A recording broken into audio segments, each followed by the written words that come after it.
What's happening, everybody? Welcome to the Catacomb Cult presents 31 Days of Horror, and this is week 4 movie roundup mini reviews, and we did it. Well, we didn't really do it. I only got to 28 movies this time. Full disclosure, I'm recording this the day before Halloween, so in theory I could watch one tomorrow, but I'm just gonna count it 28.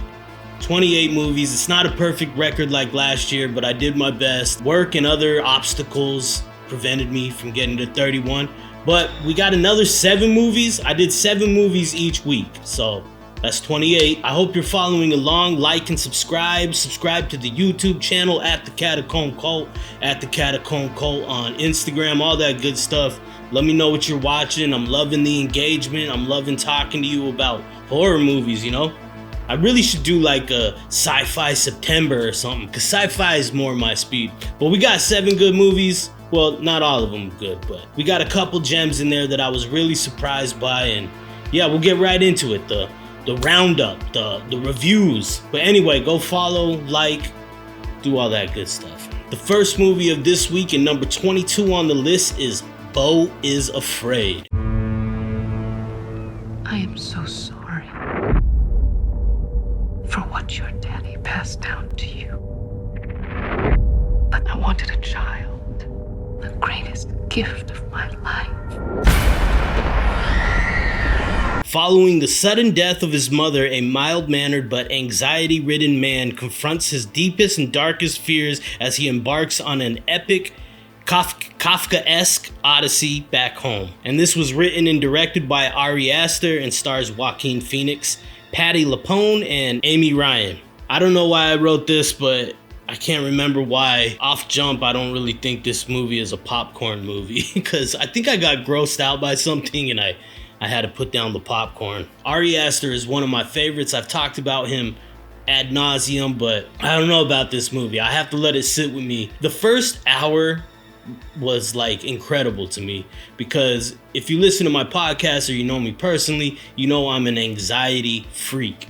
I have super bad anxiety, crippling anxiety, and this movie was basically that. It was surrealism and heightened for sure, but it was basically this guy Beau is afraid of everything, and what stems from that, like how just going to the corner store to get a glass of water is just like it's a hellscape for him, you know what I mean? Very stylized, and I really was enjoying it. First of all, I think this movie is maybe an hour too long. Then it started going in directions that might have went over my head. I'm not sure. I got to let it sit, maybe another viewing, but it was a slog for the last half, for me at least. But that being said, Ari Aster obviously is a master with cinematography and the shocking imagery, and on that note, it's incredible. It's an incredible movie that I think people should watch, even if they don't like it, just for the simple fact of how he crafts a film. Like, he really puts his heart into it, you know what I mean? The whole crew. But yeah, I can see how this one will be very divisive. Like, people are either gonna love it or hate it. Well, that's not really true, because I didn't really love it or hate it. It was a spectacle, and I think people should check it out. And there's this scene where in the apartment building puts up a sign that says brown recluse on the loose or something like that. And I grew up in Arizona where all we heard about is brown recluse. Did you hear homeboy got a baseball sized chunk of meat taken out of his thigh because he got bit by a brown recluse? So that was creepy, and there was some shocking moments. I don't know. It's a crazy movie. I don't want to spoil anything, but it's a very heightened movie, and it has very good elements. Story-wise, I don't know if it was really clicking, but I don't know if it was supposed to make sense. I think he might have set out to make a weird, strange movie, and he did. It's a very, very strange movie. So I get if people are standoffish by it and not really about it. He puts a lot of love and a lot of effort into his movies, and he keeps progressively getting weirder. So, like, you know, Hereditary was it was a great story, great premise, but it was a horror movie, you know? And Midsommar was a little more abstract, a little more ethereal, and this one is just bonkers. But I dug it. I did dig it. I have so many notes on this. I don't really know how to critique it. It was such an anomaly. It was just more of my emotions, how I was feeling during the movie, and that might be spoilers. But Parker Posey was great. Joaquin Phoenix was amazing. He's an incredible actor and looked incredible. Awesome shots and set pieces and visual effects, all that. Really good.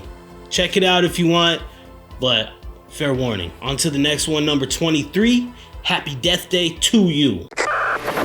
Dispatch, I'm at 11:55 at the hospital. Need immediate assistance. Why are you doing this to me? Tree is the actor's name. Tree discovers that dying over and over was surprisingly easier than the dangers that lie ahead. And this was written and directed by Christopher Landon and stars Jessica Roth and Israel Broussard. And yeah, I watched this one because I watched last week Happy Death Day 1 and I liked it, so I watched this one. The first one wasn't too much of a horror. It was more like a comedy horror, not real crazy on the horror vibes. But this one was firmly in the sci-fi slot, in my opinion. I liked that it was the very next day after her whole Groundhog Day loop. And it picks up right from the very next day. I thought that was kind of cool. This one was definitely trying to tug at the heartstrings a little more in certain moments too. And there's an after credit scene, no spoilers, but they're trying to set up for, I guess, another sequel, maybe a prequel. The horror scenes weren't as unique as the first one. Like I said in the last review of number 1, they were able to kill her in different creative ways, and this one didn't have as many unique horror scenes because it was mainly a sci-fi movie, really. But yeah, it was a good one, popcorn movie. It's enjoyable. Go watch it. Next on the list, number 24, and it's El Conde. Yo no quiero vivir 250 años más. ¿Por qué no? Porque me trataron de ladrón. A un soldado se le puede decir que es un asesino, pero no que es un ladrón. Pero robaste, ¿o no? After living 250 years in this world, Augusto Pinochet, who is not dead but an aged vampire, decides to die once and for all. And this was directed by Pablo Larraín and stars Jamie Vidal and Alfredo Castro. And this one was probably my favorite of the week, maybe even the whole month. I really, really enjoyed this movie. Off jump, you knew you were getting something fresh and unique and a different perspective. I don't even know if I would consider this one a horror movie either, but there was definitely some horrific scenes and gruesome scenes. But this one was like incredible to me. It's like mixed languages. A lot of it's narrated in English and then it's subtitles in Spanish. It's quirky and funny, like kind of like a Wes Anderson movie, but a little more action than a Wes Anderson movie, you know what I mean? I say it's a Wes Anderson movie because there's a lot of deadpan delivery, a lot of like real dry jokes, and the set pieces are incredible. Like this, I was 5 minutes in already writing everything down and I was like, I gotta stop and just watch the movie. It's all in black and white and they show this French guillotine where it's just like, it was just shot. It was a symphony for the senses. It was a feast for the eyes. It was incredible. I love this movie. The story was great. And my only gripe with it was, I wish I spoke Spanish because it's not the filmmaker's fault, but the subtitles were too fast and sometimes they were really thick and layered. It took away from the visual. That's just for me, an English speaking person. It just took away where I couldn't see what was going on because I'm reading, you know what I mean? I love the practical effects. They were so good, especially in black and white, like to pull that stuff off. There was one scene where you could definitely tell it was green screen, but it didn't take me out of it. It was still beautiful and funny and a great story and just new and interesting. This is the type of film that I get excited for, you know? So go check that out. It's on Netflix. It's great. The next movie on the list, number 25, is Moloch.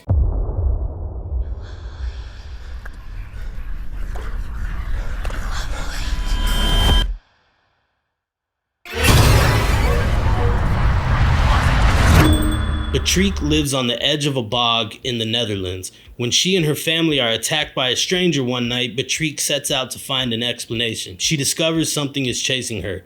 And this was directed by Nico van Brink. And this was directed by Nico van den Brink. And written by Nico van den Brink. And stars Sally Harmsen. This was another subtitled movie for me. It was in Dutch and in English. Like, it went back and forth. Like, she was bilingual. She spoke English and Dutch. The lost in translation aspect of it is part of the movie, so there's confusion around it. You know, people don't know what other people are saying, so it serves the movie well. The horror scenes were like strange. Like, I don't know if it's just their way in the Netherlands. When they're in a fight or something, it's like more slow. It's not like these action-packed camera movements. It was more like slow, and I don't know. It was strange. I wrote that it was strange. It was odd, but I liked it in a good way. And the description on like IMDb wasn't very good. It's more about folklore. This is a folk horror, and it's a simple one. And it's this Netherlands folk tale that the whole town celebrates. Like, the kids put on a play for it every year, and the play is pretty dark. I wonder if that's a real thing that these Dutch people do, like, because it was dark plays. But that's where all the old fairy tales, right? The person who cuts off children's legs with big scissors, wasn't that like Netherlands too? Maybe that was Germany, I don't know. But it seems like they have dark ass fairy tales over there. It was a pretty simple movie. The acting was great. There's some cool cinematography. The color grading was really great to me. I look for stuff like that, and it taps into something in my soul. Maybe it's because I'm an editor. It's a Shudder original, and Shudder, yeah, they put out some gems, man. So shout out to Shudder, go watch it. Next on the list is number 26, and it's Insidious, The Red Door. Are you ready? We're ready to forget the further, once and for all. The Lamberts must go deeper into the further than ever before to put their demons at rest once and for all. And this was directed by Patrick Wilson and stars Patrick Wilson, Rose Byrne, and Ty Simpkins. And you know, everybody's familiar with the Insidious franchise. I think I've seen them all except for the one before this. No, I saw the one before this. I think it was number 3 maybe I didn't see. And they're all pretty solid, you know, the ones I've seen. I think this is Patrick Wilson's directorial debut, and he acts in it too as well. And he did some interesting stuff, like super long held on shots that were kind of interesting. But it's a run-of-the-mill Insidious to me. I wish they would have shown the demon, the one that you see on all the movie posters and stuff. I wish you would have seen him more, because he was like freaky, you know, it was good practical effects and stuff. But if you like the Insidious catalog, I'm sure you'll like this movie. The next on the list is number 27, Cobweb.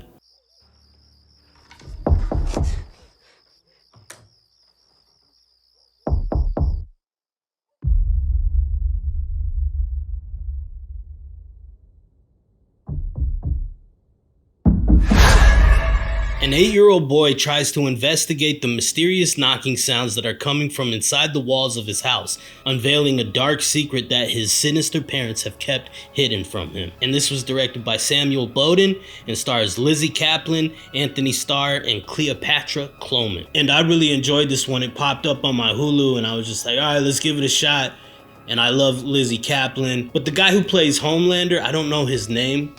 On The Boys, on the show The Boys, I don't know his name, I should do more research, but that actor plays such a psycho in everything, you know? If you know him as Homelander, you know why I'm saying this. You know something's wrong, and he's great. He's a great actor. I need to learn his name, my apologies. But yeah, this one was a good bait and switch too, because like the whole time you know something's off, you just don't know what yet, and then just with the acting, and like Lizzie Kaplan's kind of like a Stepford wife, and I think she's one of our greatest horror actors. She should be in more horror movies. She's fantastic. People need to start using her more, because yeah, she's incredible. She's captivating. And the little boy was a great actor too. There's a lot of cool elements in this movie. I was definitely taken back and pleasantly surprised by this movie.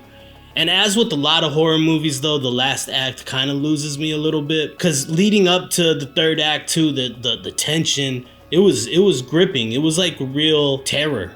You could really feel the terror, you know what I mean? So it built tension really well, and the cinematography really added to the scares and the jump scares and stuff like that. It's all about characters, the layers that they peel back, the revelations and stuff like that. It's great movie, masterfully done. They did a lot of shots where you see shadows on the wall of somebody doing something, and that was really effective. It harkened back to like the old school classic monster movies, but the shadow shots were awesome. I really love them, and they were scary.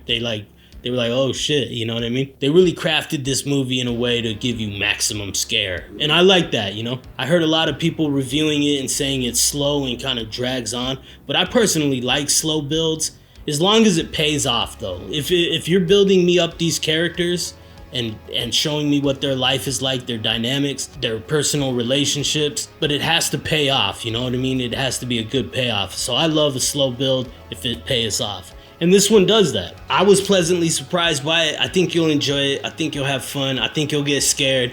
So go watch it. It's on Hulu. On to the next and final movie of the month is number 28, Fresh.